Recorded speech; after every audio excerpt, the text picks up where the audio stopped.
Jesucristo es el Señor. Amén, hermanos.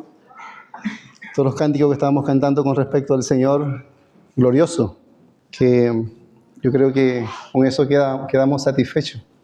Cuando le cantamos, al meditar en cada letra, en cada palabra, ¿verdad que quedamos satisfechos de lo que es el Señor? Y nuestra alma se goza al poder expresar la gratitud y poder bendecir el nombre del Señor. El nombre que es sobre todo nombre, porque no hay otro nombre, solamente el nombre del Señor Jesús fue dado a los hombres para que haya salvación. Y en el nombre del Señor hay poder, hay vida y hay gracia, hermano, hay verdad y gracia. Entonces eso nos llena a nosotros, llena a su iglesia, llena a su casa. Bendito sea el nombre del Señor, hermano.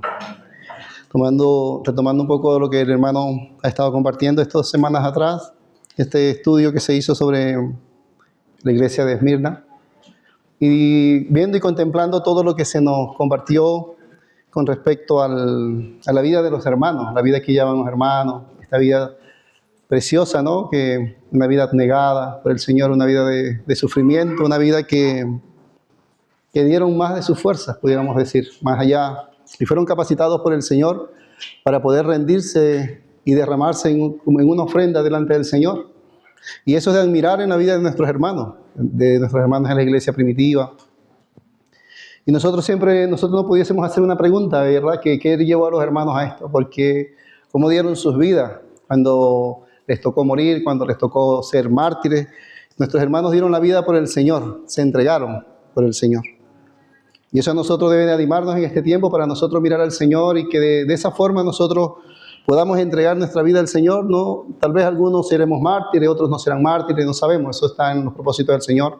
Como dice el hermano Israel, a veces todo puede cambiar de un momento a otro y puede empezar la gran persecución, como no. Así que no sabemos que si alguno de acá hay mártires o no, pero hoy estamos acá delante del Señor. Igualmente estamos rindiendo nuestra vida en medio de un sistema caído, en medio de un sistema que está necro, que está muerto. Y el Señor quiere que ahí también demos la vida en este sistema, en el que el Señor nos ha puesto y en el que estamos. Y la vida que los hermanos entregaron fue porque vieron algo glorioso, que fue el Señor, conocieron al Señor.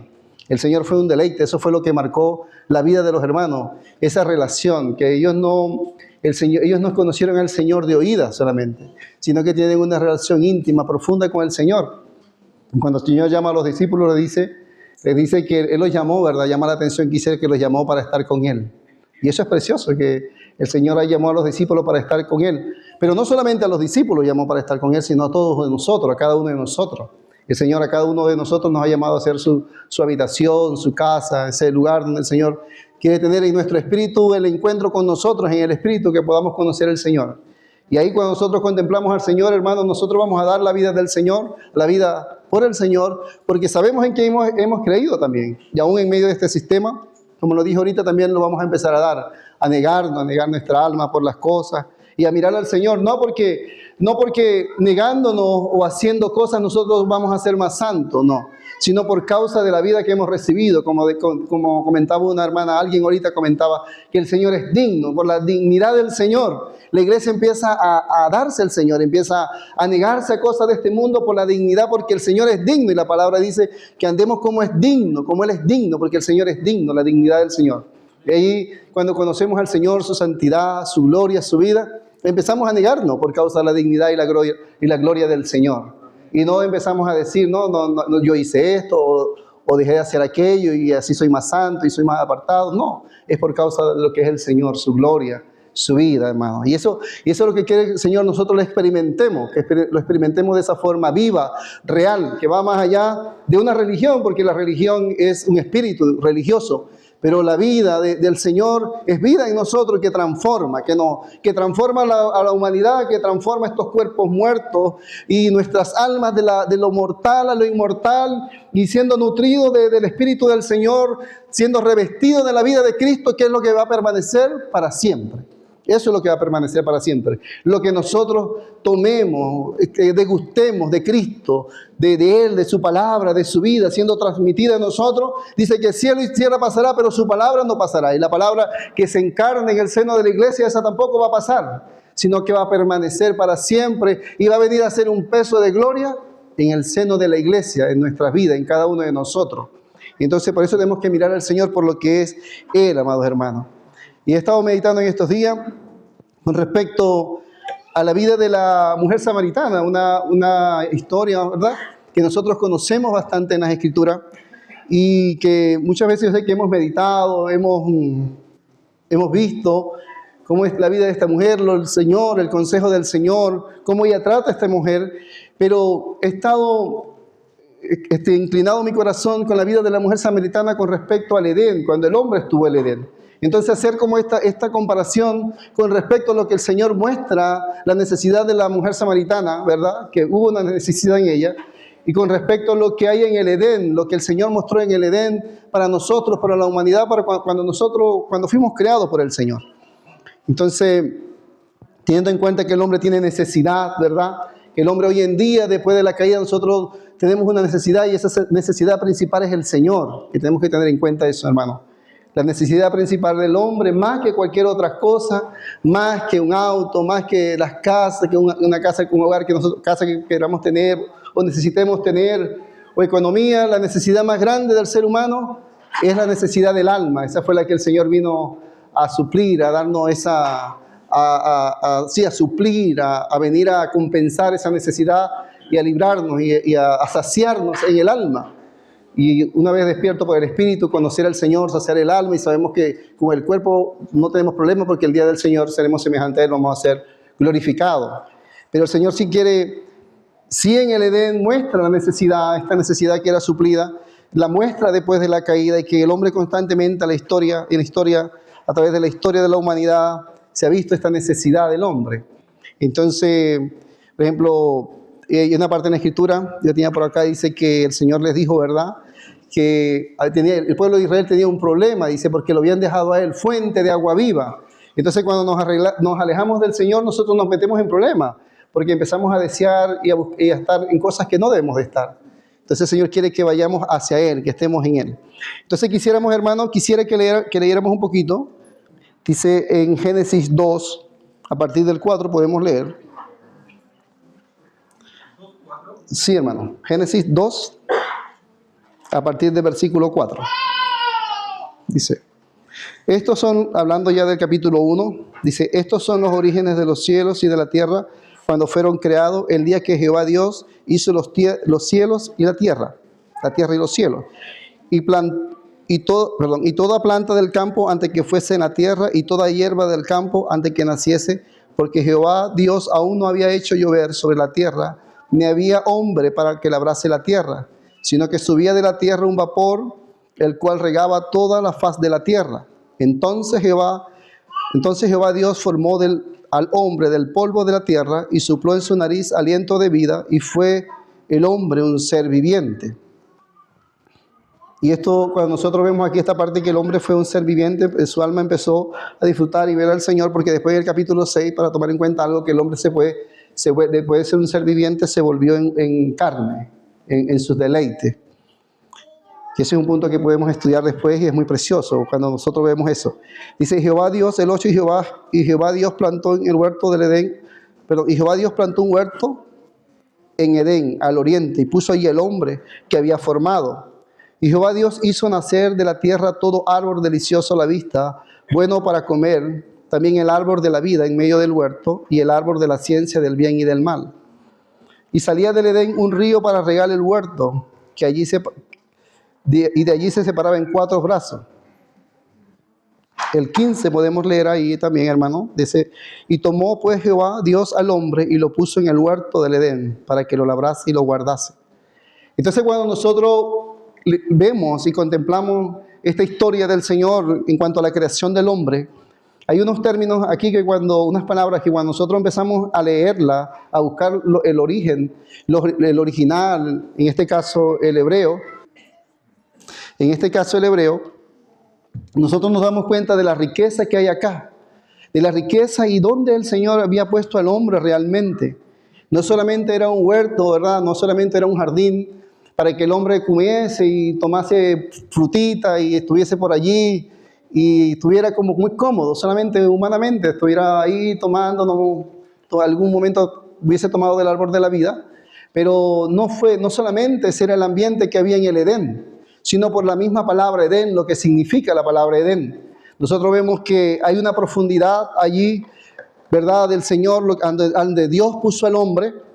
Y cuando Dios crea al hombre y lo coloca en la palabra de Edén, nosotros sabemos que significa deleite, ¿verdad? Eso es lo que significa la palabra Edén, deleite, el huerto. Entonces dice, aquí en la Escritura cuando leemos dice que estaba el Edén, y en el Edén el Señor hizo un huerto. El Señor puso en el Edén, en la delicia, hizo un huerto y puso al hombre en ese huerto, para un huerto que tenía vallados, que tenía cercas. ¿Por qué? Porque cuando nosotros buscamos lo original, da a entender eso, que era un lugar apartado en medio del Edén, un santuario que el Señor hizo para colocar al hombre ahí, para que el hombre que Él había hecho, que le había creado un alma, pudiese tener satisfacción en Dios, pudiese estar completo en Dios. Por eso significa Edén, por eso significa Edén, el lugar de placer, deleite. El hombre estaba ahí para ser deleitado, para que se deleitase ahí.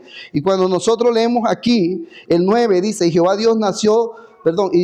Dios hizo nacer de la tierra todo árbol delicioso a la vista. O sea, para eso estaba el hombre ahí, para ser satisfecho, para sentirse completo, para sentirse pleno, para disfrutar de lo que Dios le había dicho. Pero no solamente de los árboles, no solamente de los animales, Dios lo puso ahí para que el hombre estuviese ahí como viendo los animales, contemplando los animales, sino para que tuviese un deleite en Dios.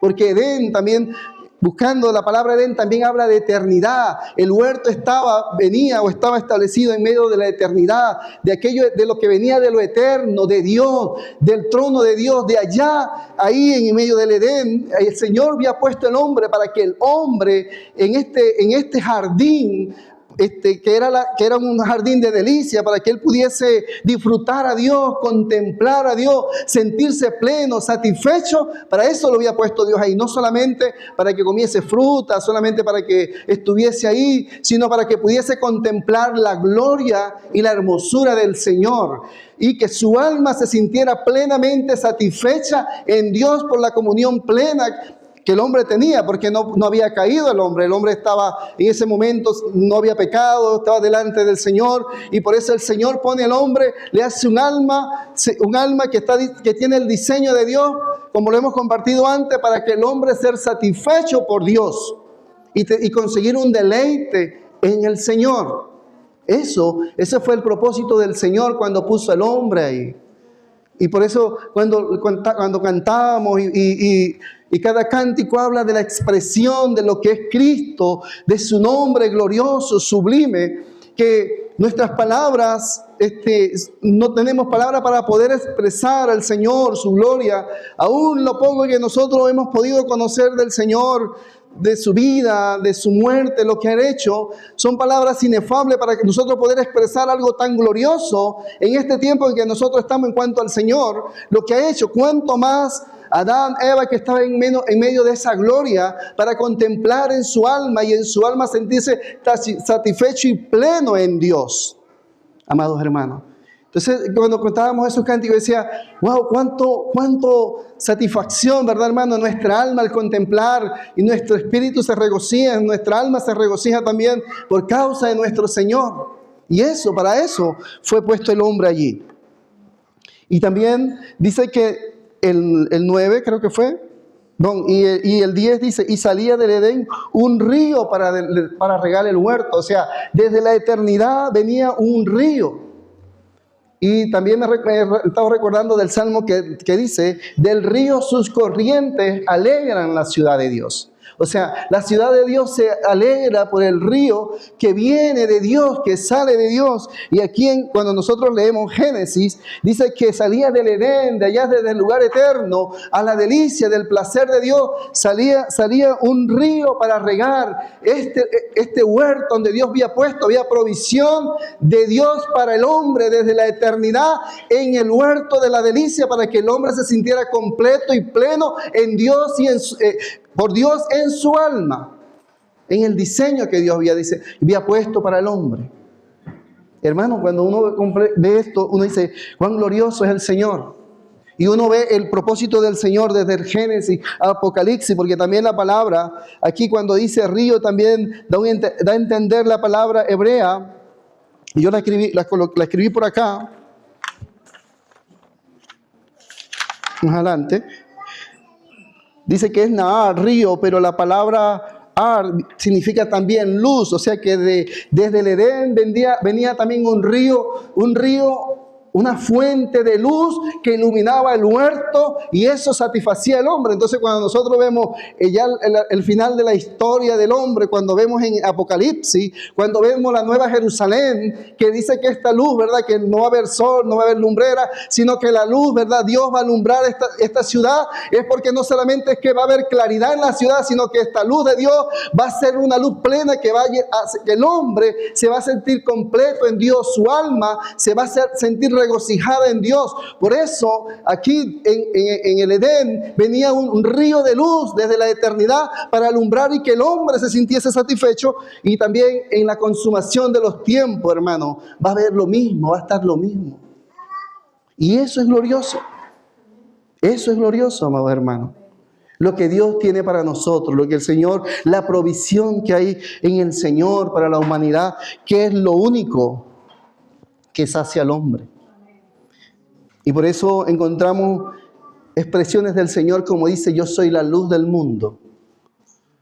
Amados hermanos, porque esa luz tiene que satisfacernos a nosotros. Esa luz tiene que producir algo en nosotros. Estábamos leyendo, voy a leerlo un momento, no lo tenía anotado, pero estábamos leyendo en estos días que estamos estudiando el libro de Efesios. Y el capítulo 5 dice algo que me llamó la atención. Hablando de la luz. Dice en el capítulo 5, viene hablando el apóstol Pablo, andar como hijos de luz, en el 5:9 dice, porque el fruto del Espíritu, dice esta versión, dice, es en toda bondad, justicia y verdad. Pero el original dice, pero el fruto de la luz es en toda bondad, justicia y verdad. Entonces que la luz sí produce algo, ¿verdad? De que es más allá de nuestro entendimiento, que la luz del Señor sí produce frutos en nosotros. Dice, en este caso dice la verdad, bondad en nosotros, va produciendo. La luz de Cristo, eso es lo que debe de producir en nosotros hoy en día, en el tiempo en el que nosotros nos encontramos. Entonces cuando nosotros leemos esta historia en el Génesis, vemos que el Señor puso al hombre en el huerto, ¿verdad? En este huerto de la delicia, en este huerto, para que el hombre pudiese estar completo en Dios, para que su alma se encontrara completo en Dios, pero una vez que el hombre cae, lamentablemente el hombre queda separado de Dios, muerto, y por tanto su alma no puede volver a encontrar ese lugar con el Señor para ser saciado, para estar completo en el Señor, para estar completo en Dios. Y por eso el Señor viene a este mundo, por eso el Señor Jesús viene nuevamente ahora a morir en la cruz, amados hermanos, y ahora darnos una nueva oportunidad en este tiempo a nosotros para que podamos deleitarnos en el Señor.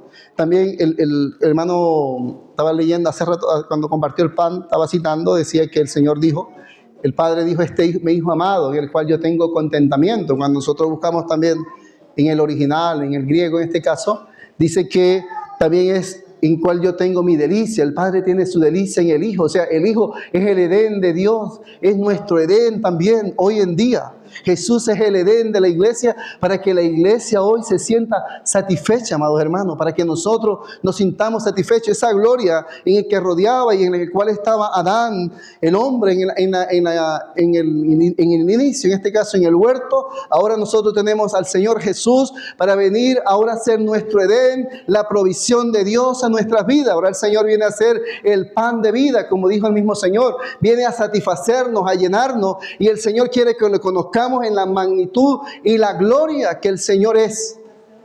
Amados hermanos, conocer al Señor en la luz que Él es, en la inmensidad, en lo que el Señor es cada día, cada momento. No solamente quedarnos, hermanos, en una religión, sino en una vida activa del Señor en nosotros, moviéndose, contemplando al Señor para ser transformado, como dice la Escritura, para empezar a mostrar los frutos en el Edén de Dios, que ahora es su Hijo, y nosotros estamos en su Hijo.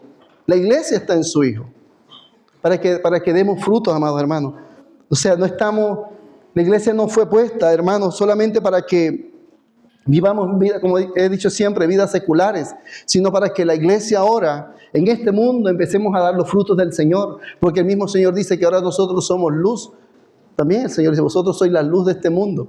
Ahora mostrar la vida del Señor a este mundo, revestido, viendo, contemplando al Señor. Por eso ponía el ejemplo de los hermanos al principio, cuando eso fue por esa causa, los hermanos dieron la vida, porque ellos vieron y contemplaron al Señor, sabían quién era el Señor, amados hermanos. No solamente era algo intelectual, sino era una vida orgánica que ellos habían experimentado, la vida de Cristo en sus espíritus y en su alma, y fueron transformados, hermano. Eso es. Y cuando nosotros conocemos al Señor en esa magnitud, hermano, a medida que se presenten las situaciones, los problemas, las adversidades en este mundo, nosotros siempre seguimos mirando al Señor, le seguimos contemplando y nos negamos a nosotros mismos por causa del Señor. El Salmo 16:11 dice, me mostrarás la senda de vida, en tu presencia hay plenitud de gozo, delicias a tu diestra para siempre. O sea que el lugar del Señor, cuando estamos delante del Señor, hermano, siempre nuestra alma va a sentirse satisfecha, deleitada, hermano. Nuestra alma se va a sentir deleitada cuando nosotros estamos delante del Señor. También recordaba otro salmo que dice, yo me alegré con lo que decían, ven a la casa del Señor. Claro, porque en la casa del Señor está en la iglesia, o como queramos llamarle, en el tabernáculo, aquí está el Señor. Y ahí, hermano, hay provisión para nuestra alma. Es el único lugar donde hay provisión para nuestras vidas, hermano. Por eso nosotros debemos de alegrarnos con aquellos que dicen, ven a la casa del Señor, vamos a congregarnos. Vamos, hermano, porque ahí es el único lugar donde nosotros podemos ser completos, porque ahí está el Señor, y el Señor es el único que puede satisfacer nuestra alma, nuestra vida en este mundo, hermano. Y ahí, hermano, quiero que empecemos a leer sobre esta base, hermano, y la necesidad que el hombre hoy tiene en el alma. Quisiera que leyéramos un momento, hermano, la historia ahí en Juan 4, la historia de la mujer samaritana.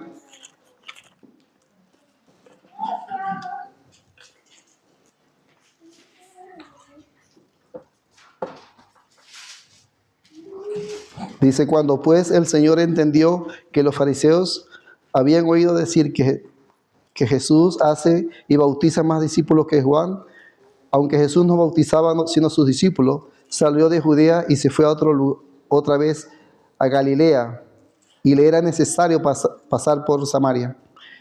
Y vino pues a una ciudad de Samaria llamada Sicar, junto a la heredad que Jacob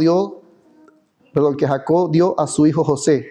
Y estaba allí el pozo de Jacob. Entonces Jesús, cansado del camino, se sentó así junto al pozo. Esa palabra ahí, ¿verdad, hermano? Cuando nosotros decimos que el Señor estaba cansado, por eso el Señor nos entiende a nosotros, en su humanidad. Esos detalles que habla Juan aquí, el apóstol, parece que fuese insignificante, hermano, pero por ejemplo, este registro es muy precioso cuando nosotros vemos que el Señor también se cansaba como nosotros. Era hombre y nos entendía. O sea, cuán precioso es el Señor. Nosotros vemos aquí la hermosura del Señor. Pero aún en su cansancio, Él era necesario, hermano, pasar por Samaria. Y esto estaba en el corazón del Señor para ver a esta mujer. Dice, y estaba allí al pozo de Jacob. Entonces Jesús, cansado del camino, se sentó así junto al pozo. Era como la hora sexta, como las 12 del mediodía. Vino una mujer de Samaria a sacar agua, y Jesús le dijo, dame de beber. Pues sus discípulos habían ido a la ciudad a comprar de comer. La mujer samaritana le dijo, ¿cómo tú, siendo judío, me pides a mí de beber? Que soy mujer samaritana, porque judíos y samaritanos no se tratan entre sí. Esta delicadeza del Señor, nosotros conocemos el contexto donde se está narrando esto, que como dice aquí la historia también, que estos dos pueblos no se llevaban, ni judíos ni samaritanos se llevaban. Pero nuestro Señor, ¿cómo sería, hermano? ¿Cómo sería el Señor en ese momento? Yo me imagino por la enemistad, ¿verdad?, que estos dos pueblos se llevaban. Yo creo que no se podían ver, y si se hablaban de una forma grosera, altanera, gritándose tal vez. Pero ¿cómo le diría al Señor, dame de beber? que esta mujer le llamó la atención esto. ¿Cómo sería nuestro Señor cuando le dijo a esta mujer, y sabiendo la situación, le dijo el Señor, dame de beber? O sea, porque el Señor no estaba pendiente por la situación que ellos estaban viviendo como ciudades, como pueblos peleados, sino el Señor estaba viendo más allá. La necesidad que había en esta mujer y que tenía que ser suplida, y el Señor era el único que podía suplir esta necesidad. ¿Verdad? Y cuando uno contempla estos pasajes, estos pequeños detalles de las Escrituras, uno se pone a meditar y ver lo precioso que es el Señor, y muchas veces uno hasta se salen las lágrimas, ¿verdad? Porque lo precioso que es nuestro Señor, y estos detalles nos enseñan a nosotros. Nos enseña que cuando hay situaciones aún entre nosotros, no es el tema, pero vale decirlo, que podamos tener esta delicadeza del Señor que estuvo acá, que el Señor tuvo con esta mujer que aún habiendo enemistad, la forma como el Señor le dijo, cómo serían las palabras que el Señor le dijo a esta mujer, dame de beber, habiendo aún enemistad. Y así que en medio de la casa del Señor, cuando hayan situaciones, podamos aprender esto del Señor, que podamos ir y humillarnos y estar ahí, poder solventar la situación para salvar a nuestros hermanos. Eso es lo que el Señor quiere, hermano. Dice el 9, la mujer samaritana le dijo, ¿cómo tú siendo judío me pides a mí de beber, que soy samaritana, porque judíos y samaritanos no se tratan entre sí? Respondió Jesús y le dijo, si conocieras el don de Dios y quién es el que te dice dame de beber, tú le pedirías y él te daría agua viva. La mujer le dijo, Señor, no tienes con qué sacarla y el pozo es hondo. ¿De dónde pues tienes agua viva? ¿Acaso eres tú mayor que nuestro padre Jacob, que nos dio este pozo, el cual bebieron él y sus hijos y sus ganados? Respondió Jesús y le dijo, cualquiera que bebiere de esta agua volverá a tener sed. Mas el que bebiere del agua que yo le daré no tendrá sed jamás, sino que el agua que yo le daré será en él una fuente de agua que salte para vida eterna. La mujer le dijo, Señor, dame de beber de esa agua,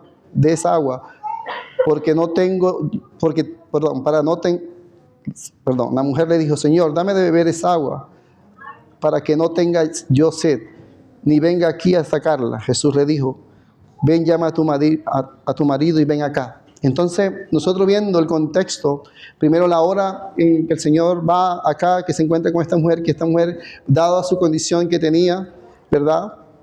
Había tenido varios maridos ya, varios hombres, y este era el problema que ella tenía. El Señor, cuando nosotros vemos el contexto en el que el Señor trata con esta mujer, vemos, amados hermanos, que cuando ella le pide del agua, que el Señor le dé del agua, de esa agua viva, el Señor le muestra el problema que ella tiene. Le muestra la necesidad que hay en esta mujer.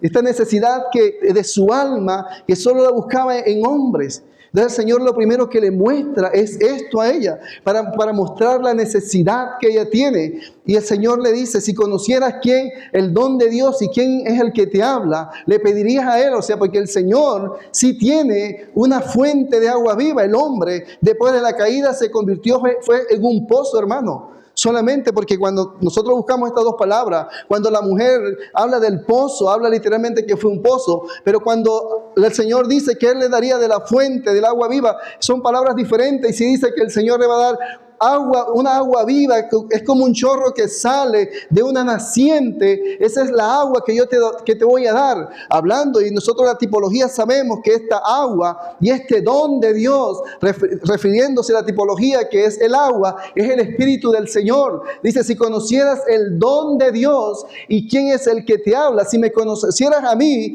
yo te daría agua viva. Y le presenta la necesidad, o sea, la necesidad de tu vida, que tú tienes en tu alma con estar con hombres de aquí para allá, o la necesidad que cada uno de nosotros tengamos, que nosotros la sabemos, hermano, y el Señor la sabe, necesidad que hay en nuestras vidas, ese vacío que hay en nuestra alma. El único, hermano, que puede saciar nuestra vida y la necesidad de nuestra alma es el Señor.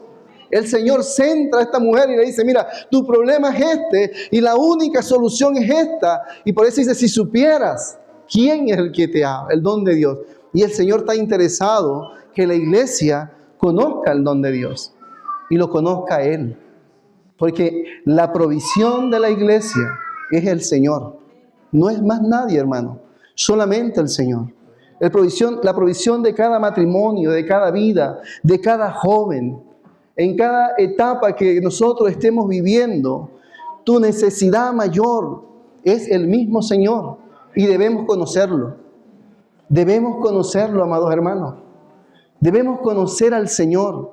Por eso el Señor, cuando llamó a sus discípulos, los llamó para estar con Él, para tener comunión con Él, para venir a tener intimidad con Él, amados hermanos. Y si nuestra vida, si nosotros queremos ser saciados, que nuestra alma sea saciada, hermano, tenemos que estar con el Señor. Tenemos que venir al Señor. Tenemos que derramar nuestros corazones delante del Señor. Hermano, y hay cantidades de escritura donde esto lo anuncia. El Señor Jesús se presenta como el pan de vida. Cuando ahí más adelante en el 6, cuando el Señor se presenta, que dice que eres el pan de vida.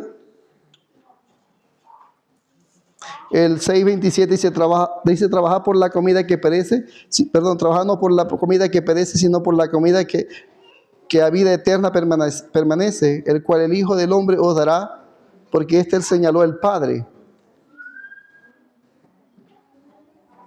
El 35 del 6 dice, yo soy el pan de vida. El que viene a mí nunca tendrá hambre, y el que en mí cree no tendrá sed jamás. Y está hablando y el Señor ahí está apuntando hacia la necesidad del hombre. Porque dice, yo soy el pan de vida, el único que puede saciarnos, hermano. En el único que nosotros, nuestra alma, como que fue diseñada, nuestro diseño es divino, el único que puede saciarnos es el Señor. Dice, nunca tendrá hambre, dice, no tendrá sed jamás. Nuestra alma solamente, hermano, será saciada cuando nosotros empecemos a comer a Cristo, cuando empecemos a conocer, a intimidar con el Señor, a conocer a su Espíritu, a estar delante del Señor cada día, cada momento. No hay otra forma, hermano. Cuando el mismo Señor mismo se presenta que eres la luz también, cuando el Señor dice que vengamos a Él, que si estamos cansados y trabajados, dice, yo haré descansar, dice, haré descanso para vuestra alma. El Señor apunta al alma, apunta a ese lugar siempre, que el Señor es el único que puede saciarnos, hermano. No podemos,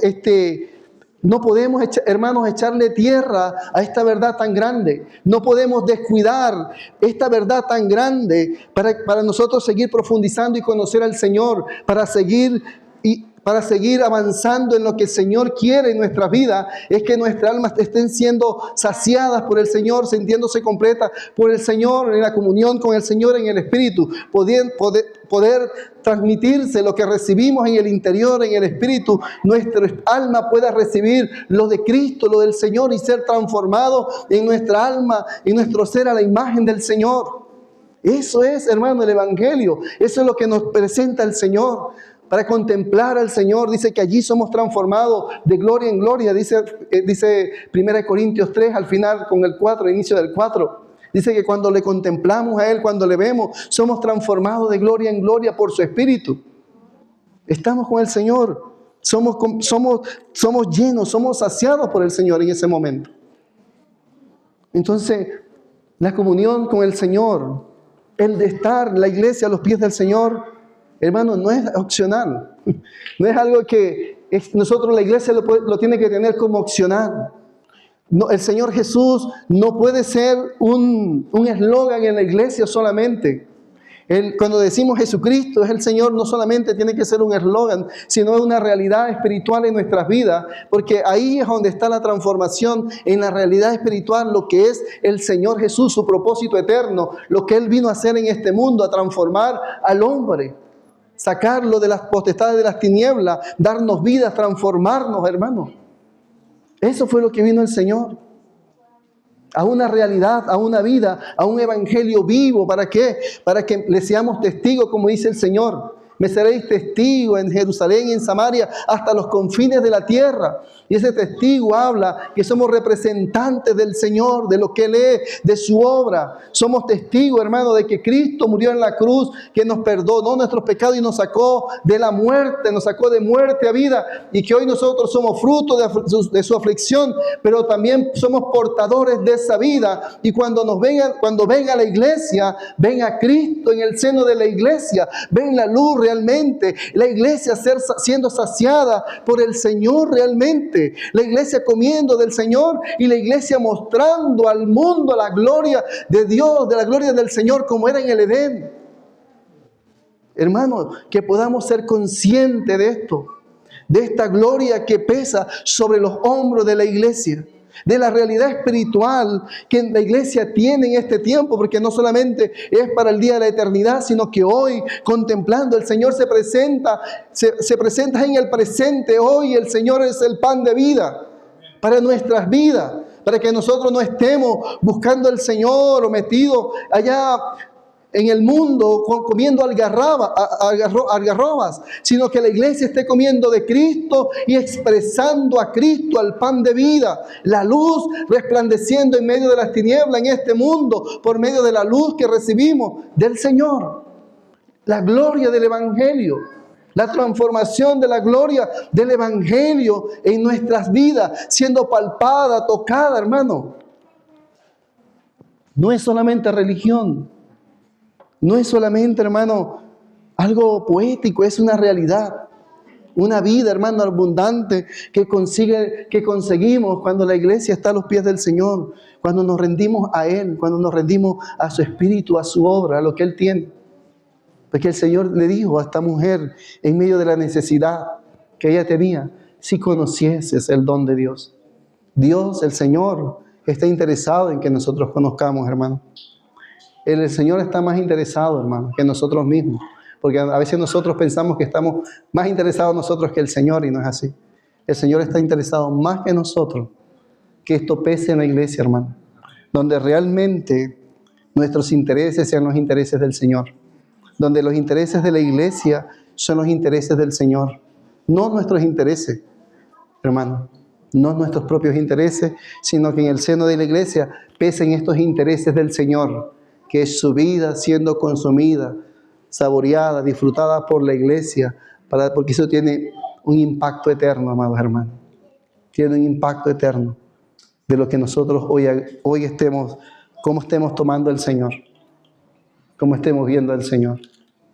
Cuando nosotros leemos los evangelios, vemos que al Señor, cuando le preguntaron, el Señor le pregunta, ¿vosotros quiénes sois?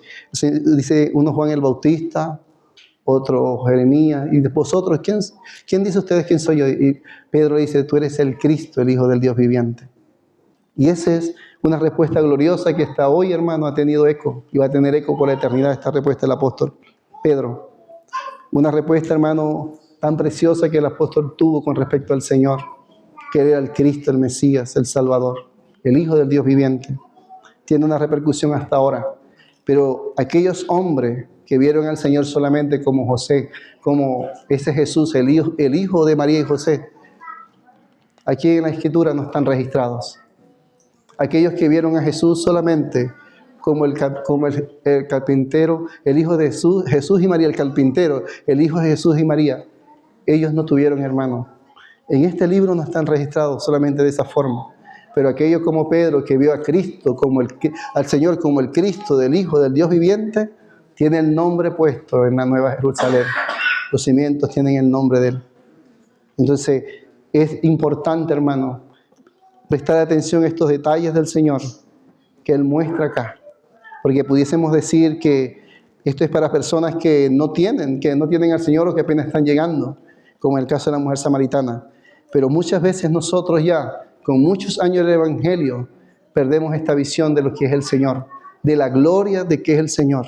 Y solamente nos llevamos vidas religiosas, donde podemos congregarnos, ir y venir, pero la verdad de la gloria, de la transformación de Cristo en nuestros corazones no está, hermano. Y eso es lo que el mundo está viendo y lo que el mundo va a ver. Y es lo que el Señor apunta también, hermano, porque eso es la autoridad es la palabra, y el Señor dice, vosotros sois la luz del mundo. Y si somos la luz es para representarlo a Él, al Señor, amados hermanos. Lo que el Señor nos ha dado, lo que estamos tomando de Él. En este tiempo en el que nosotros estamos, hermanos, en este Edén, podamos siguiendo tomando, echemos manos del árbol de la vida. Que la iglesia en este tiempo en el que nosotros nos entramos, podamos echar árbol en el Edén, podamos echar manos del árbol de la vida. Y no hagamos como nuestros primeros padres, que echaron mano del árbol de la ciencia, del bien y del mal. Y hubo y hay consecuencias de eso.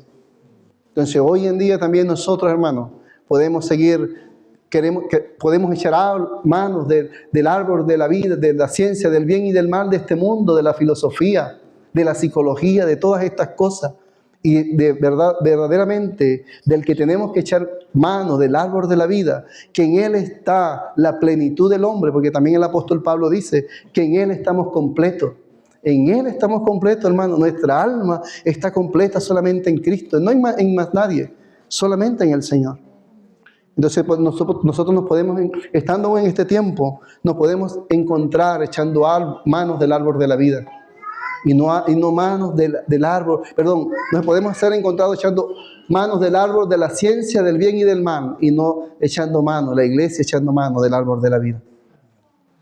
Y eso va a ser muy terrible, hermano. Porque hay una gloria para la iglesia cuando nosotros nos negamos y miramos al Señor y avanzamos con el Señor, hermano querido. Pero solamente voy a leer unas 3 palabras que escribí acá al final. Dice, solo en Dios el hombre encontrará satisfacción. Jesús es el Edén de Dios y es el Edén para el hombre. El Señor Jesús es la respuesta del hombre, amados hermanos. El Señor Jesús es la respuesta de la iglesia, hermanos.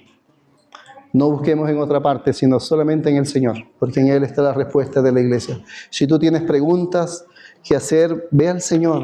Si tú tienes dudas en tu corazón, si tú tienes situaciones en tu corazón, ve al Señor, que solamente el Señor te va a ayudar, el Señor Jesús. Y Él lo prometió, hermano, y descansamos sobre las promesas del Señor que dice la palabra, Él no es hombre para mentir, ni hijo de hombre para arrepentirse. Así que toda plenitud, hermano, que podamos tener y que tiene la iglesia, está en el Señor, hermano. Sigamos avanzando, recordemos los cánticos y sigamos mirando al Señor, amados queridos hermanos.